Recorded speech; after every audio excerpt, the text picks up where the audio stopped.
বিধানসভায় সই জালিয়াতি কাণ্ড ভবানী ভবনে গতকাল জিজ্ঞাসাবাদ করা হলো অভিষেক বন্দ্যোপাধ্যায়কে। গতকাল সন্ধে ৫:৪৯ নাগাদ অভিষেক বন্দ্যোপাধ্যায় তিনি ভবানী ভবনে প্রবেশ করেন। রাত 11:30 নাগাদ ৫.৫ ঘন্টার জিজ্ঞাসাবাদের পর অবশেষে অভিষেক বন্দ্যোপাধ্যায় বেরোন ভবানী ভবন থেকে। আর আগামী রবিবার বেলা 12টায় ফের তাকে তলব করা হয়েছে। সুকান্ত মুখোপাধ্যায় আমাদের প্রতিনিধি সরাসরি রয়েছেন আমাদের সঙ্গে। সুকান্ত, বারবার 3বার অভিষেক বন্দ্যোপাধ্যায়কে তাকে ডেকে পাঠানো হয়েছিল, হাজিরা এড়িয়েছিলেন তিনি। গতকাল কোন কোন প্রশ্নের সদুত্তর না মেলায় 14ই জুন তাকে ফের তলব করা হয়েছে? একেবারে দেখো, মূল যে প্রশ্ন ছিল যে এই যে 70 জন বিধায়কের যে রেজলিউশন, সেই রেজলিউশনের নিচে যে স্বাক্ষর ছিল সেখানে সর্বভারতীয় সাধারণ সম্পাদক হিসেবে অভিষেক বন্দ্যোপাধ্যায়ের নাম রয়েছে। কিন্তু এক্ষেত্রে দাঁড়িয়ে প্রশ্ন হচ্ছে যে যেহেতু অভিযোগ উঠেছে যে সেখানকার 3 জন যে বিধায়ক তারা বিধানসভা সচিবের কাছে কমপ্লেন করেছিলেন যে তাদের অনুপস্থিতিতেই তাদের স্বাক্ষর নেওয়া হয়, তাদের অনুপস্থিতি সত্ত্বেও কিন্তু সেখানে স্বাক্ষর সেখানে ছিল। তো কিভাবে সেই স্বাক্ষর সেখানে গেল এবং সেক্ষেত্রে দাঁড়িয়ে তাদের অনুমতি নেওয়া হয়েছিল কিনা, এই যাবতীয় প্রশ্নের জন্যই কিন্তু কালকে সম্মুখীন হতে হয়েছিল তদন্তকারীদের সামনে অভিষেক বন্দ্যোপাধ্যায়কে। কিন্তু যেটা জানা যাচ্ছে যে বেশিরভাগ প্রশ্নের সদুত্তর তিনি দিতে পারেননি, বেশ কিছু প্রশ্নের উত্তর তিনি এড়িয়ে গিয়েছেন, সন্তোষজনক ছিল না, এবং সেই কারণে বেশ কিছু নথিপত্র নিয়ে ফের তাকে রবিবার অর্থাৎ 14 তারিখে ডাকা হয়েছে বেলা 12টার মধ্যে। গতকালকে এই 5.5 ঘন্টা ব্যাপী যে তাকে তদন্তের সম্মুখীন হতে হয়, সেখানে কিন্তু 12 জন সিটের সদস্যরা ছিলেন যারা স্পেশাল ইনভেস্টিগেশন টিম ছিলেন এসিআইডির, এবং তার পাশাপাশি এই টিমে কিন্তু হস্ত স্বাক্ষর বিশারদ সেও কিন্তু ছিল, অর্থাৎ হ্যান্ড রাইটিং এক্সপার্টিসও তারা কিন্তু ছিলেন। মূলত যেটা তার কাছ থেকে জানার চেষ্টা হয়েছিল যে মূল যে রেজলিউশনের কপি, সেই আসল কপি সংক্রান্ত বিষয় তিনি কোনো সদুত্তর দিতে পারেননি। দ্বিতীয়ত হচ্ছে যে গত 6ই মে এই যে রেজলিউশন নেওয়া হয়েছিল সেখানে সকল বিধায়ক কি সেখানে উপস্থিত ছিলেন, বা সেখানে কোন কোন বিধায়কের অনুপস্থিত ছিলেন তারপরও তাদের স্বাক্ষর নেওয়া হয়েছিল, তাহলে কি বিরোধী দলনেতা কে হবেন সেই সংক্রান্ত সিদ্ধান্ত আগেই নেওয়া হয়েছিল, বা যাদের স্বাক্ষর দেখা যাচ্ছে পরবর্তী সময় 6 তারিখের পর কি তাদের স্বাক্ষর কোনোভাবে নেওয়া হয়েছিল বা তাদের অনুমতি নেওয়া হয়েছিল, এরকম একাধিক প্রশ্নের উত্তর জানতে চাওয়া হয়। এবং সিআইডি সূত্রে খবর যে বেশিরভাগ প্রশ্নের উত্তর কিন্তু সেরকম সন্তোষজনক তিনি দিতে পারেননি, কিছু প্রশ্নের উত্তর তিনি কার্যত এড়িয়ে যান, বিশেষ করে এই রেজলিউশনের কপি বা আসল কপি কোথায় রয়েছে। তার কারণ গত মঙ্গলবার দিনকে আমরা জানি যখন দিল্লিতে অভিষেক বন্দ্যোপাধ্যায় ছিলেন, সেই সময় ক্যামাক স্ট্রিটে তার অফিসে এবং হরিশ চ্যাটার্জি স্ট্রিটে যে দলীয় অফিস রয়েছে সেখানে হানা দিয়েও কিন্তু এই আসল রেজলিউশন কপি পাওয়া যায়নি।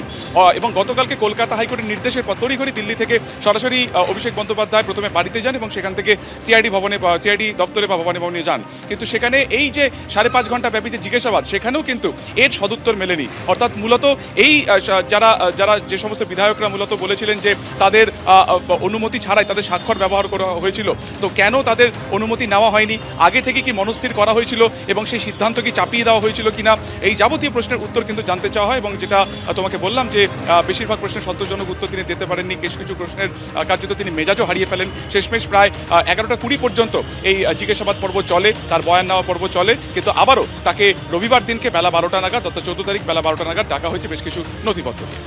ধন্যবাদ সুকান্ত।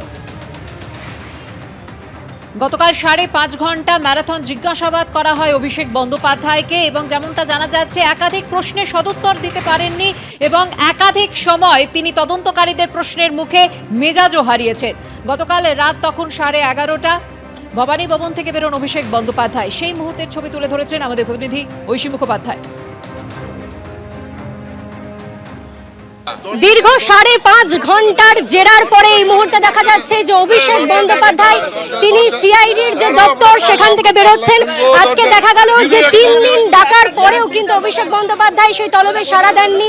তবে এই মুহূর্তে দেখা যাচ্ছে যে আজকে 5.5 ঘন্টা জেরার পরে এই মুহূর্তে অভিষেক বন্দ্যোপাধ্যায় এই মুহূর্তে সিআইডির যে দপ্তর সেই দপ্তর থেকে বেরোচ্ছেন। আজকে কিন্তু হাইকোর্টের নির্দেশ ছিল সন্ধ্যে 6টার মধ্যে তাকে হাজিরায় সাড়া দিতে হবে, এবং তারপরেই কিন্তু আজকে তিনি 5:49 নাগাদ এসে পৌঁছন এই সিআইডির দপ্তর। আর এই মুহূর্তে দেখা যাচ্ছে অভিষেক বন্দ্যোপাধ্যায় তিনি যে গাড়িতে করে এসেছিলেন সেই গাড়িতে করে এই মুহূর্তে সিআইডির যে দপ্তর ভবানী ভবনে অবস্থিত সেখান থেকে তিনি বেরোচ্ছেন। আজকে 5.5 ঘন্টা তিনি তদন্তকারী অফিসারদের জিজ্ঞাসাবাদের সম্মুখীন হয়েছিলেন, এবং 5.5 ঘন্টা পরে কিন্তু তিনি এই মুহূর্তে ভবানী ভবন থেকে বেরিয়ে যাচ্ছেন।